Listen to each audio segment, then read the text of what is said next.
প্রিয় ভিউয়ার্স, আমি বর্তমানে যে পাড়াটিতে রয়েছি এটি রাঙামাটি বিলাইছড়ির ফারোয়া ইউনিয়নের যমুনাছড়ি পাড়া। এখানে খ্রিস্টান ধর্মাবলম্বী বম জনগোষ্ঠীর বসবাস রয়েছে এবং কিছু পাংখোয়া পরিবারও এখানে বসবাস করে। এখন এই গ্রামের লোকেরা উন্নয়ন ছোঁয়ার বাইরে রয়েছেন। জুম চাষেই তাদের একমাত্র ভরসা। আপনারা দেখতে থাকুন প্রকৃতির কোলে কত সুন্দর একটি গ্রাম। এগুলো হচ্ছে জুমের মারফা এবং চিনাল কি গতকাল নিয়ে যাবেন না? কিনছেন মনে হয় চিনাল আর ইয়া। গতকাল সাংবাদিক দুইজন আসছে যে হ্যাঁ হ্যাঁ মির্জাতে তাদেরকে দিছিলাম। আচ্ছা তারা বলছে রোবট হাতে দিতে। ও আচ্ছা। পাড়ার পাশ দিয়ে রাইংখ্যং খাল বয়ে গেছে। এই খালেই তাদের যোগাযোগ ও পণ্য পরিবহনের একমাত্র মাধ্যম। পাড়ার চারিদিকে ফরেস্টের পাহাড় ও বনের কাছে পাহাড়ের নিচে একটি সমতল জায়গায় প্রায় 100 থেকে 110টি পরিবার বসবাস করেন। এখানকার অধিকাংশ পরিবার 1980 সালে সাইচল এলাকা হতে এই যমুনাছড়িতে বসতি স্থাপন করেছে বলে জানা গেছে।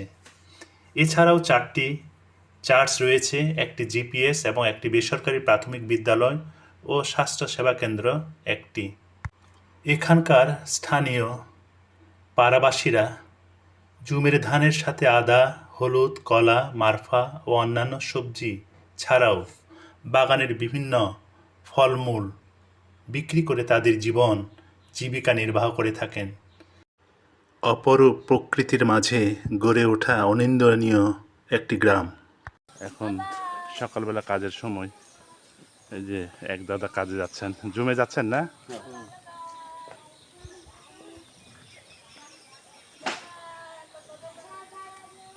গুড মর্নিং, ভালো আছেন?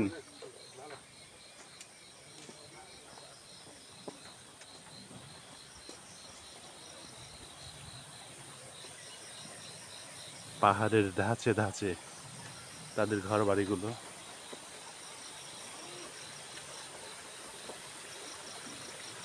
এই জন্য পাহাড়িদের প্রকৃতি সন্তান বলা হয়, কারণ তারা জানে যে পাহাড়ের মধ্যে কীভাবে তারা বসবাস করবে, কীভাবে তাদের ঘর বাড়িগুলো। দেখেন এখানে এই ঘরটি করা হয়েছে